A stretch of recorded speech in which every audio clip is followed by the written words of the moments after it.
जनसंवाद खबर में आपका स्वागत। ओकरी ओपी के मसाड़ गांव में अपराधियों ने घर के समीप लगी बाइक में लगाई आग, धू धू कर जली बाइक। दरअसल मामला ओकरी ओपी के मसाड़ गांव का है, जहां बीते देर रात्रि घर के समीप लगी बाइक में अपराधियों ने आग लगा दी, जिसमें बाइक धू धू कर जल गया। इस सिलसिले में बाइक मालिक पिंटू कुमार के द्वारा स्थानीय थाने में लिखित शिकायत दी गई है, जिसमें 2 लोगों को नामजद अभियुक्त बनाया गया है।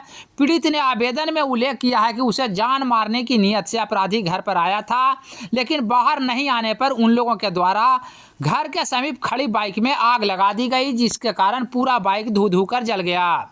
इस बाबत थाना अध्यक्ष राजकिशोर प्रसाद का बताना है कि पुलिस शिकायत के आलोक में मामले की जाँच कर रही है। रात 12:30 बजे करीब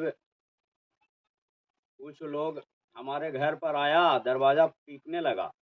जब दरवाज़ा नहीं खोले तो हमारा गाड़ी पर पेट्रोल और मोबिल डालकर पूरा गाड़ी को जलाकर बर्बाद कर दिया। उसके बाद हम थाना में लिखित शिकायत किए हैं, अभी तक थाना नहीं आए हैं।